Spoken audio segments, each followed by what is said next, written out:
English speaking practice episode 32 में आप तमाम व्यूअर्स का स्वागत है। जोरदार वाक्य जिसे इम्फेटिक सेंटेंस कहते हैं, उस इम्फेटिक सेंटेंस का जो पहला पार्ट था हमने एपिसोड 31 में किया था।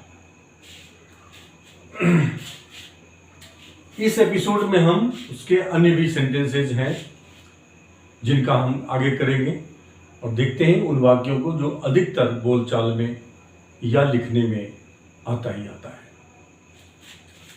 उसमें पहला है जो वाक्य वो है कि राम भी पार्क जाता है। पास्ट में गया, फ्यूचर में जाएगा। राम भी, अब राम भी पार्क में जाएगा, वह भी कल आएगा,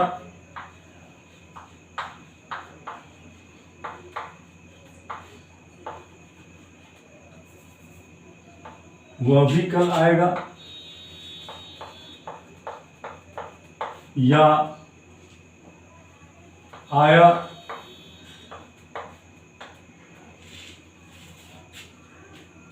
तीसरा उसने भी झूठ बोला या वह भी झूठ बोलता है, वह भी झूठ बोलता है।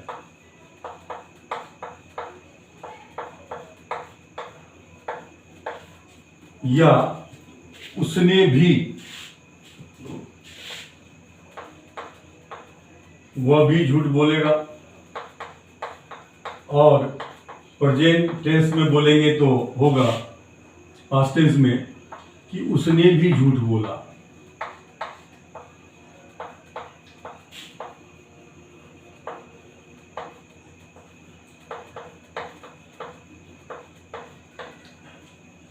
चौथा है कि मैंने भी उससे कहा था, मैंने भी उससे कहा था।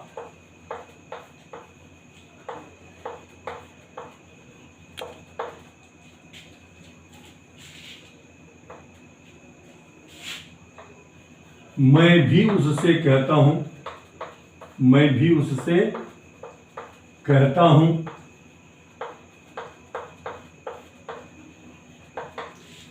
मैं भी उससे कहूंगा। पांचवा वाक्य लेते हैं हम, मैं भी उससे कहूंगा।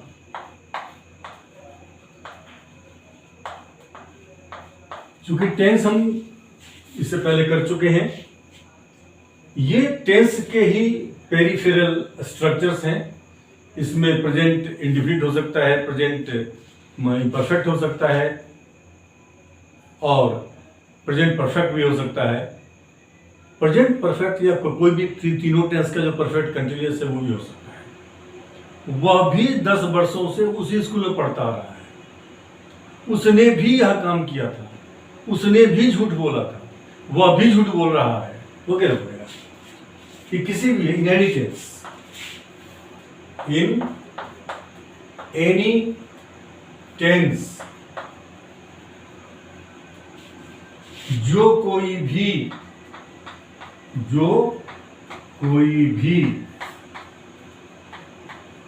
जो कुछ करता है, कर रहा है, कर चुका है, कर लिया, या कर चुका था, या करता आ रहा था, या करता आ रहा है, या करता जा रहा है, वगैरह वगैरह। प्लस में any tense, verb in any tense, verb in any tense.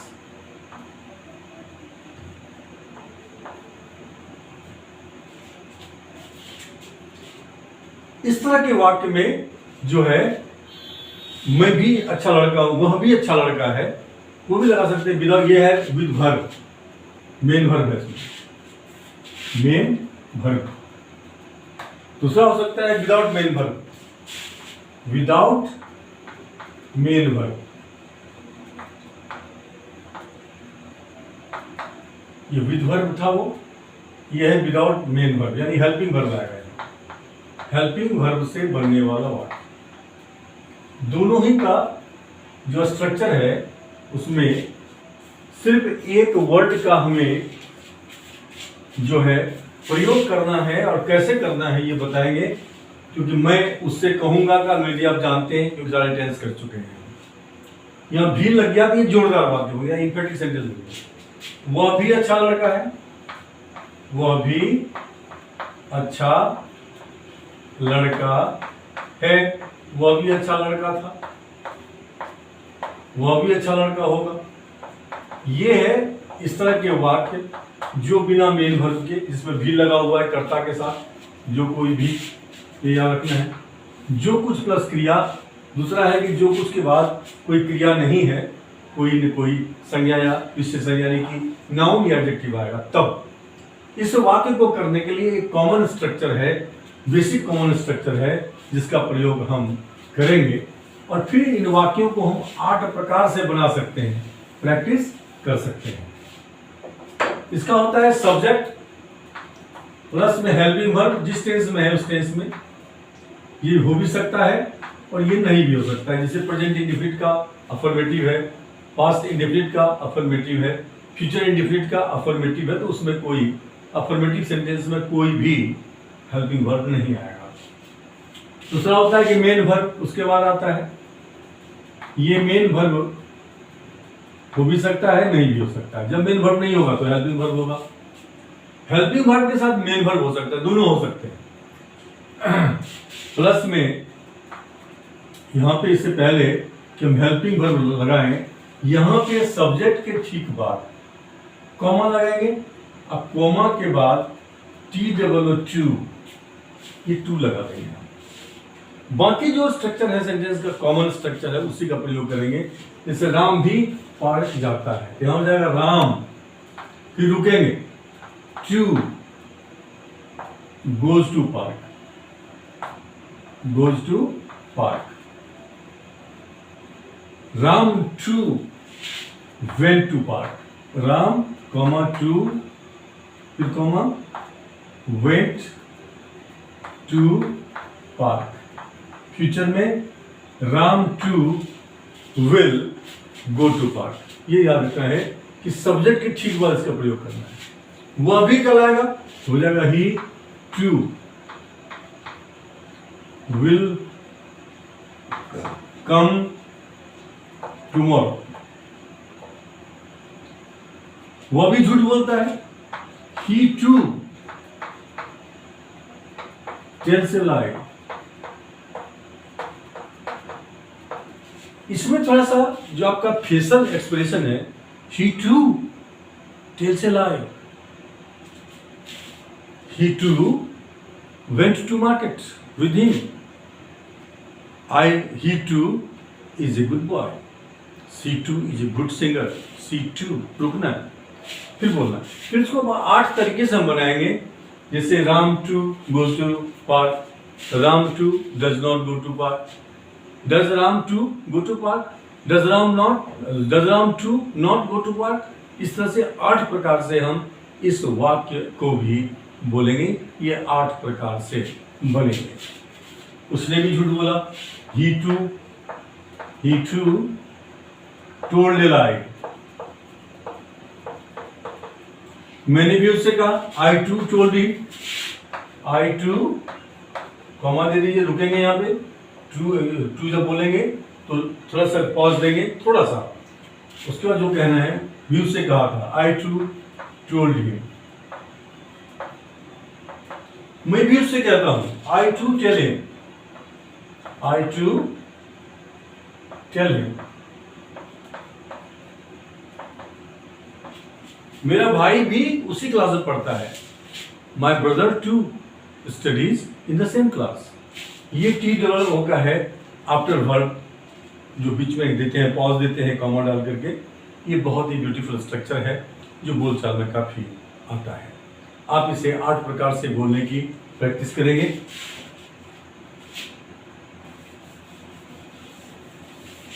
पहला स्ट्रक्चर था ये आज का।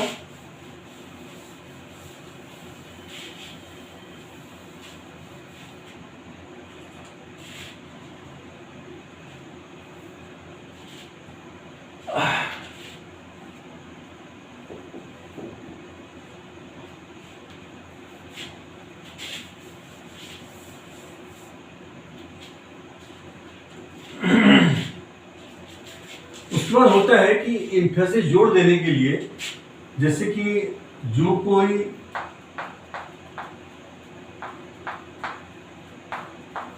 जो कुछ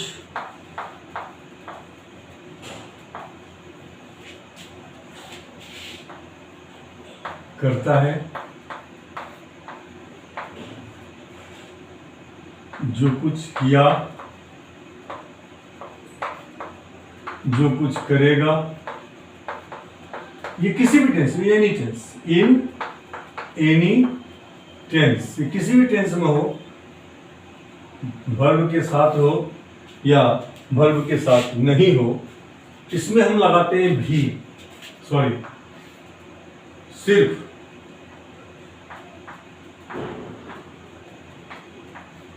अब ये सिर्फ जहां लगाएंगे, जैसे एग्जाम्पल के तौर पे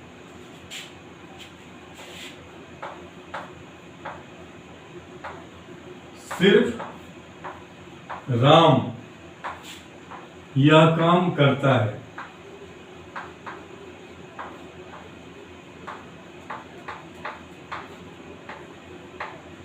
सिर्फ हमने लगाया सब्जेक्ट से पहले। दूसरा सेंटेंस है राम सिर्फ यही काम करता है।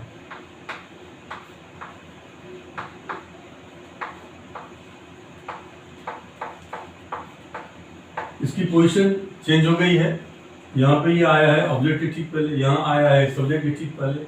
अब तीसरा देखिए, राम सवेरे सिर्फ सवेरे सवेरे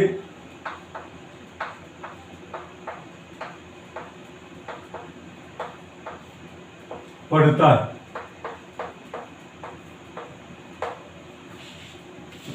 यहां खेल सारा है किसका? सिर्फ का। सिर्फ की अंग्रेजी होती है ओनली। यहां पे जो समय है, समय के पहले लगा है, यहां पे ऑब्जेक्ट के पहले लगा है, और यहां पे सब्जेक्ट के पहले लगा है। जो आप जानते हैं, राम यह काम करता है, आप जानते हैं, इसका स्ट्रक्चर कर चुके हैं आप, Ram does this work, Ram यही काम करता है, Ram does only this work, सिर्फ यही काम करता है। इसका क्या हो जाएगा? Only Ram does this work, इसका हो जाएगा। राम सिर्फ यही काम करता है, यहां पे लगाएंगे दिस वर्क, ये है, यहां पे ओनली दिस वर्क हो जाएगा, ये यही काम हो जाएगा। Ram does only this work,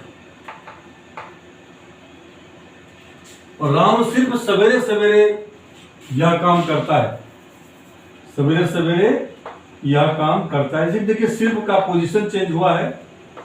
जिस शब्द पे जोड़ देना है, काम पे जोड़ देना, ऑब्जेक्ट पे जोड़ देना है, या सब्जेक्ट पे जोड़ देना है, या समय पे जोड़ देना है, जिस पे जोड़ देना है उसके ठीक पहले ओनली लगा देंगे। फिर जो वर्ब के जो बेसिक सेंटेंस का जो स्ट्रक्चर है वो सेम रहेगा। अब यहां राम करता है, Ram does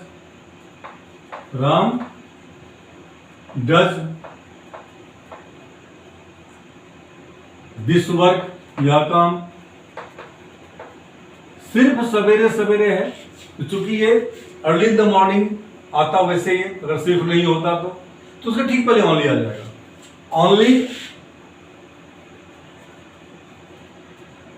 early in the morning, early in the morning.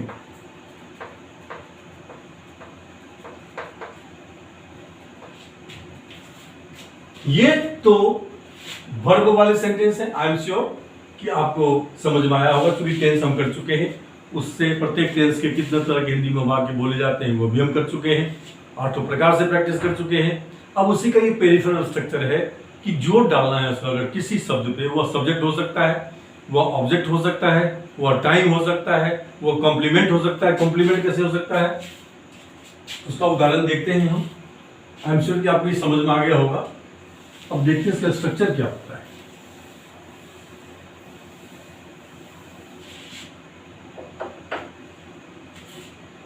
यदि वाक्य में मेन वर्ब हो, मेन वर्ब के साथ हेल्पिंग वर्ब भी आता है किसी भी टेंस में, एनी टेंस।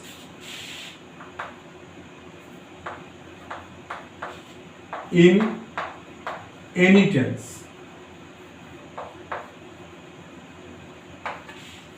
तब क्या होगा, तब आएगा ओनली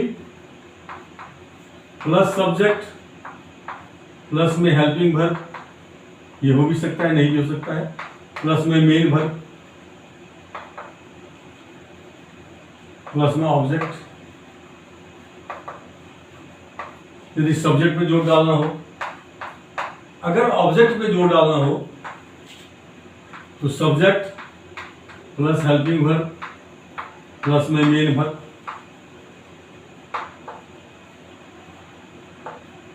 प्लस में ऑब्जेक्ट में जोड़ डालना हो तो only plus object plus other words. Third,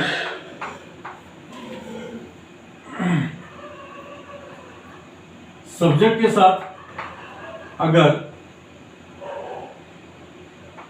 helping verb है और जोड़ डालना है हमको सिर्फ मेन वर्ब पे, उसके पहले लगा देंगे ओनली प्लस में मेन वर्ब प्लस में ऑब्जेक्ट प्लस में अदर वर्ड्स। चौथा, कि अगर subject plus helping verb plus में मेन वर्ब, यहाँ पे लगा मेन वर्ब पर लगाया है, इसके बाद आता है मेन वर्ब प्लस में आ जाएगा यहाँ पे ऑब्जेक्ट। और अगर हमें फ्रेज का को उस पर जोड़ देना है, पंच करना है, जोड़ देना है उस पर, अगर तो हम फ्रेज के पहले लगा देंगे ओनली प्लस में टाइम या फ्रेज, टाइम या फ्रेज। हम एक एक का उदाहरण देखेंगे। ये कौन सा सेंटेंस है, वाक्य में मेन वर्ब, जैसे कि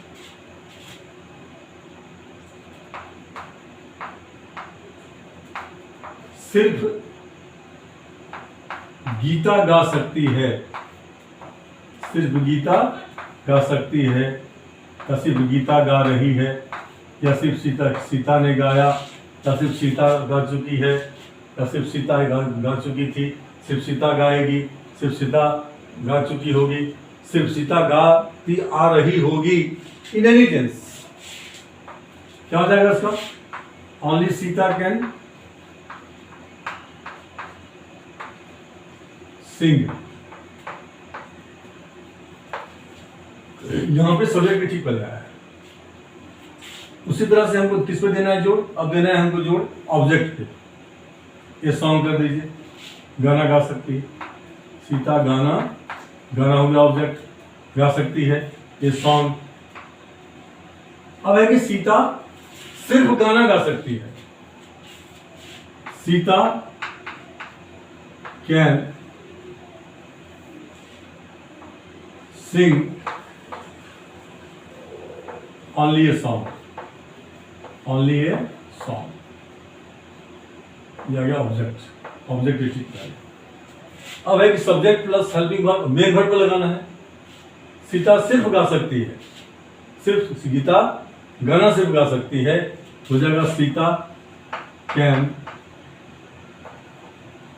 ओनली, ये वर्ब के पहले आ जाएगा, सिंग ए सॉन्ग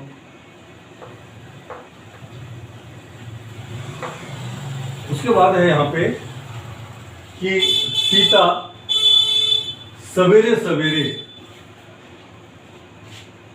सिर्फ सवेरे सवेरे गाना गा सकती है।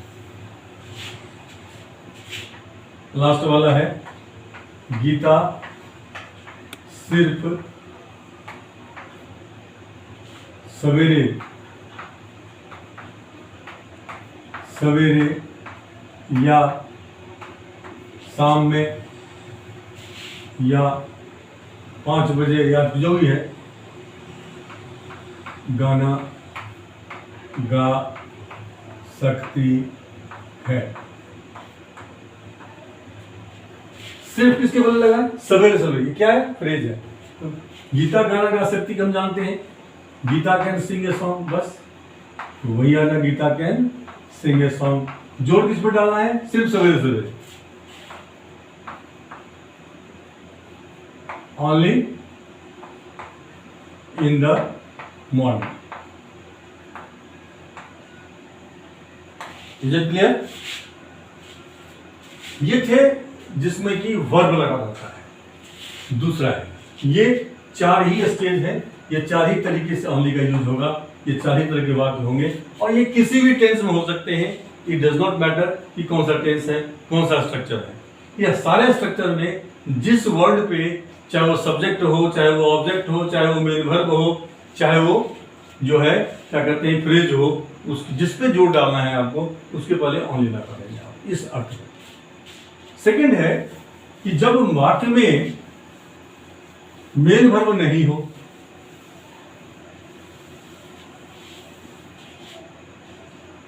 जब वाक्य में मेन वर्ब नहीं हो, किसी भी टेंस मेन वर्ब नहीं हो,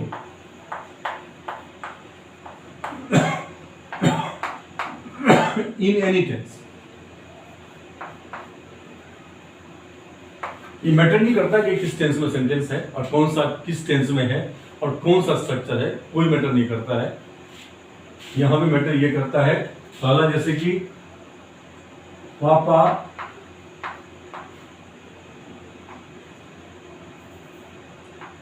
दस बजे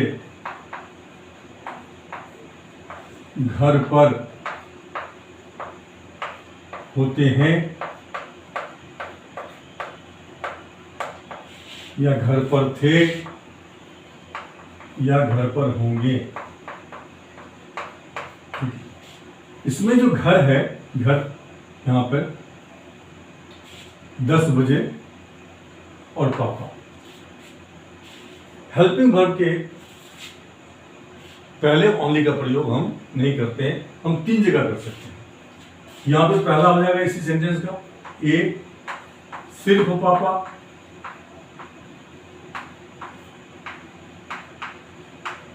बाकी 10 बजे घर पर होते हैं या होते थे या होते होंगे। दूसरा सेंटेंस होगा इसमें कि पापा सिर्फ 10 बजे घर पर होते हैं, सिर्फ 10 बजे घर पर होते हैं, थे या होंगे। और तीसरा है सी, पापा 10 बजे सिर्फ घर पर होते और कहीं नहीं होते हैं, सिर्फ घर पर होते हैं,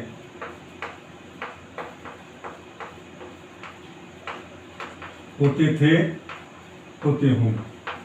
अब देखिए पोजीशन देखिए सिर्फ का क्या क्या है।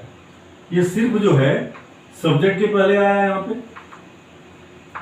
यहाँ सिर्फ जो है ये फ्रेज है, समय टाइम, ये फ्रेज बनकर आया, उसके पहले आएगा ये आएगा, ये फ्रेज है प्रीपोजिशन प्लस नाउन, फ्रेज के पहले आया है। और यहाँ पे जो है ये कॉम्प्लीमेंट के पहले आया है, ये भी फ्रेज ही है, एट होम इसके पहले आया, ये कॉम्प्लीमेंट भी है, इज एट होम, ये कॉम्प्लीमेंट, यहाँ फ्रेज जो है ये कॉम्प्लीमेंट, वह घर पर है, ही इज एट होम, वहाँ पे एट होम जो फ्रेज क्या करते हैं वो कॉम्प्लीमेंट भी है, फ्रेज भी है। कॉम्प्लीमेंट इसलिए है कि एट यानी प्रीपोजिशन प्लस नाउन है, इसलिए वो कॉम्प्लीमेंट है। अब यहाँ पे तीन तीन पोजीशन है इसकी। इंग्लिश करेंगे, हम जानते हैं कि पापा घर पर होते हैं, कि हो जाएगा अंग्रेजी पापा इज एट होम। ये स्ट्रक्चर करवा चुके हैं हम आपको मुझे एपिसोड याद नहीं। पापा is at home at 10 AM 10 AM, ये बेसिक सेंटेंस है। अब इसको जोड़दार बनाएंगे, जिस शब्द पे जोड़ देंगे हम उसके पहले ओनली लगा देंगे। सिर्फ पापा 10 बजे घर पर होते हैं, यानी घर में और कोई नहीं होता है, हो जाएगा ओनली पापा। ओनली पापा is at home at 10 AM। सिर्फ 10 बजे पापा घर पर होते हैं, पापा इज एट होम पहले आएगा। पापा इज एट होम, सिर्फ 10 बजे, उसके बाद नहीं। At home only at 7 AM, only at 10 AM। सिर्फ 10 बजे घर पर होते हैं, तो papa is at home only at 10 AM। और पापा 10 बजे सिर्फ घर पर होते हैं और कहीं नहीं होते हैं। मीनिंग कितना चेंज जाता है सबका, क्योंकि जोड़ की जिस चीज पर जोड़ दिया जाता है वो इम्फेटिक हो जाता है, उस पर जोड़ जिस पर जोड़ देना होता है उसको लगाते हैं हम यहाँ पे। तो किसको महत्व देना है, अब जिसको जिस पर जोड़ डालना है उसके पहले आप लगा दीजिए ओनली। पापा 10 बजे सिर्फ घर पर होते हैं और कहीं नहीं होते हैं, मतलब ये कि और कहीं नहीं होते हैं, या और कहीं नहीं होते थे, या और कहीं नहीं होंगे। हो जाएगा papa is at home, is at only at home, सिर्फ घर पर है यहाँ पे। ओनली एट होम यानी और कहीं नहीं, एट होम एट 10 AM। तो इस तरह के वाक्य को जोरदार बनाने के लिए जो बताए, एक तो वो सेंटेंस किसी भी टेंस में हो जिसमें मेन वर्ब है, दूसरा वो सेंटेंस जिसमें कि मेन वर्ब नहीं हो, किसी टेंस में है, किसी स्ट्रक्चर में है। जिस शब्द पे सब्जेक्ट पे जोर डालना है, सिर्फ सब्जेक्ट तो ओनली सब्जेक्ट, सिर्फ ऑब्जेक्ट तो ओनली ऑब्जेक्ट, सिर्फ मेन वर्ब तो ओनली प्लस मेन वर्ब, सिर्फ फ्रेज तो ओनली फ्रेज। ओनली के बाद ओनली आएगा फ्रेज से पहले। बाकी जिसकी जो पोजीशन है वो पोजीशन किसी का चेंज नहीं होगा, सिर्फ ओनली जो है अपना प्रभाव अलग अलग जगह पर अलग अलग दिखाएगा, अलग अलग अर्थ देगा। मुझे देखने में ये बड़ा सिंपल लगता है ये, लेकिन ऐसा नहीं है। आप प्रैक्टिस करेंगे तभी ये आपके ऑटोमेटिक आपके टर्न पे ये जो सेंटेंसेज हैं ये सेंटेंसेज आएंगे। ये था दूसरा। तीसरा सेंटेंस लेते हैं हम। तीसरे सेंटेंस में जो होता है, यह दवाओं का दवा है, दवाओं की दवा है।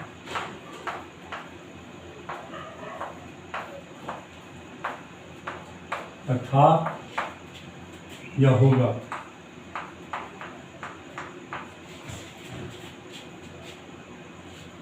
वह राजाओं का राजा है या बादशाहों का बादशाह है, राजाओं का राजा है।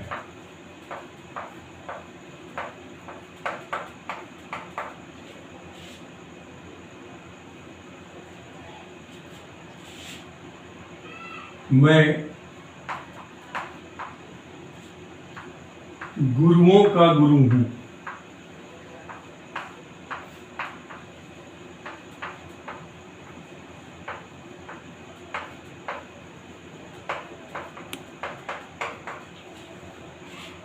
तुम डॉक्टरों के डॉक्टर हो, तुम डॉक्टरों के डॉक्टर हो।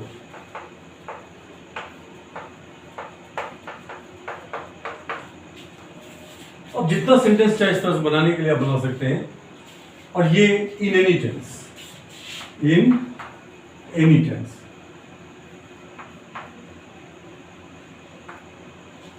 ये विदाउट मेन वर्ब है, यह without main verb, without main verb. किसी भी टेंस में इस तरह के वाक्यों को व्यक्त करने के लिए हम यहाँ पे जो भी सब्जेक्ट है प्लस में हेल्पिंग वर्ब है प्लस में यहां आएगा प्लूरल नाउन,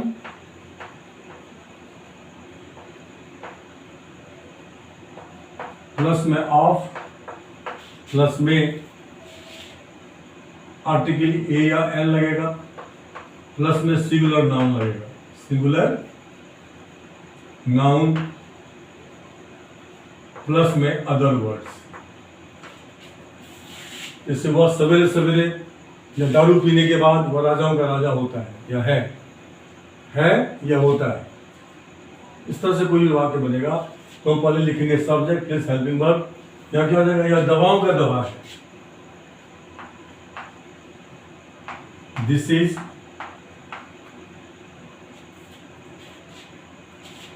प्लूरल आएगा यहाँ पे now, this is medicines of a medicine, medicines of a medicine. वह राजाओं का राजा है, he is kings of a king. Past में he was kings of a king, future में he will be kings of a king, वह राजाओं का राजा होगा। मैं गुरुओं का गुरु जब I am mentors of a mentor, I am mentors of a mentor, मैं गुरुओं का गुरु हूं। I am mentors of a mentor. तुम डॉक्टरों के डॉक्टर हो, यू आर डॉक्टर्स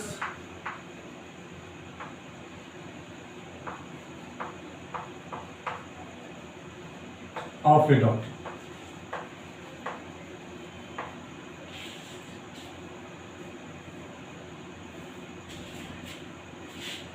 इसमें यहां पे हम ये जो लगाया हमने सिंगुलर, यहाँ पे ये आर्टिकल लगाएंगे यहाँ पे और यहाँ लगाएंगे प्लूरल। ये गलत लग रहा है मुझे, हाँ। This is a medicine of medicine, he is a king, क्योंकि एक ही व्यक्ति की बात हो रही है, he is a king of kings. और I am a mentor of mentors, यहाँ ए लगाएंगे हम, समझ चाहता हूँ, ठीक कर लेंगे इसको। You are a doctor of doctors, you are a doctor of doctors, यानी लगाएंगे हम, यानी कि यहाँ पे प्लूरल नाउन नहीं आएगा, यहाँ पे आर्टिकल ए एन आएगा, ठीक कर लेंगे आप, ए या एन प्लस सिंगुलर नाउन आएगा यहाँ पे। फिर आपके बाद ये आर्टिकल नहीं आएगा, यहाँ प्लूरल नाउन आएगा, प्लस में प्लूरल नाउन, प्लस में other words.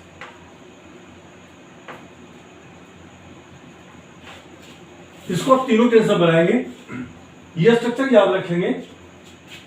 This is a medicine of medicine, he is a king of kings, he is a king of kings, I am a mentor of mentors, you are a doctor of doctors. ये जितना भी sentence आप चाहें इसके base पे बनाने के लिए, आप इसके बेस पर वो बना सकते हैं।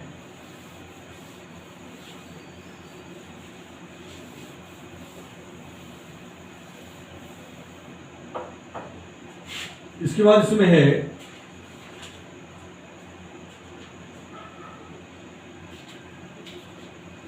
चौथा, ये लास्ट है आज का, इतना काफी आपको प्रैक्टिस करने के लिए। हम बोलते हैं जहां पे सब्जेक्ट नहीं होता है कि गली गली गंदा है, गली गली गंदा है।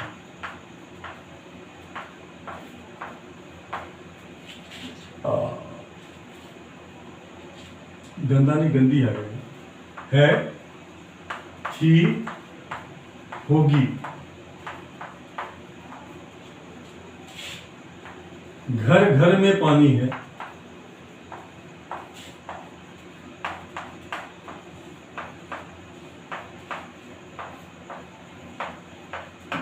थी, होगी।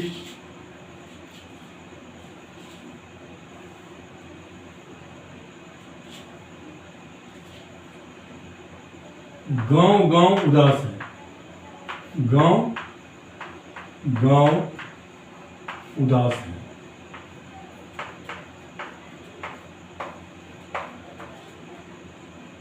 उदास था, उदास होगा। अब यहाँ मेल लग गया है यहाँ पे, तो इसमें हम बताएं कि जब दो नाउन के बीच में आता है क्या, कोई भी अव्यय आता है यानी प्रीपोजिशन आता है, तो वहाँ पे हम देयर से करते हैं। तो ये थोड़ा सा लिखा गया है, तो इसको ध्यान रखेंगे कि घर घर में पानी है, उसका थोड़ा सा जो उसका ओरिजिनल जो उसका स्ट्रक्चर है उस स्ट्रक्चर को बनेगा। यहाँ पे इसको जब अंग्रेजी में हम व्यक्त करेंगे तो यहाँ गली गली गंदा है, यहाँ लगाएंगे हम ईच एंड एवरी।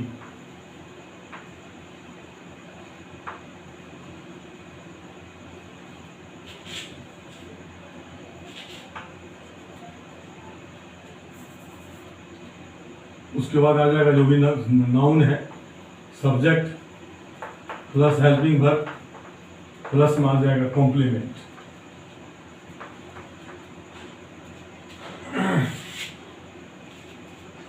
अब यहाँ पे इसके बेस पर जब बनाएंगे सेंटेंस को हम, क्योंकि ये स्ट्रक्चर्स हम पहले कर चुके हैं जो सिंपल होते हैं बिना मेन वर्ब के, इसमें गली इसमें ये याद रखना है क्योंकि ईच एंड एवरी लगाएंगे यहाँ पे। लेकिन इसमें ये चीज़ नहीं होगी, ये एक स्ट्रक्चर है जो दो नाउन के बीच में अव्यय है, प्रीपोजिशन है, उसका स्ट्रक्चर बताए हैं कि वो देयर से शुरू होता है या बाद में भी देयर आ सकता है, हेल्पिंग वर्ब के बाद में देयर आ सकता है। तो गली गली गंदा है, क्या हो जाएगा, ईच एंड एवरी। याद रखें कि ईच एंड एवरी के बाद हम सिंगुलर नाउन का ही प्रयोग करेंगे, ये यहाँ पे सिंगुलर नाउन आएगा।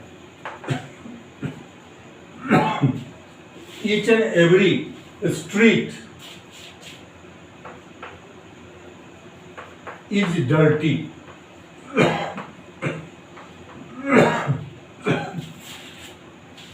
यहां से there is water in each and every house, क्योंकि मेल लगा हुआ है इसलिए there is water in each and every house. गांव गांव उदास है, जगह each and every village is sad, each and every village is sad. इस तरह के आप जितने भी वाक्य चाहे, सिर्फ इसमें अगर कहीं पे दो नाउन के बीच में कोई प्रीपोजिशन होगा तब आप इसी स्ट्रक्चर का यूज करेंगे जो हम पहले भी कर चुके हैं।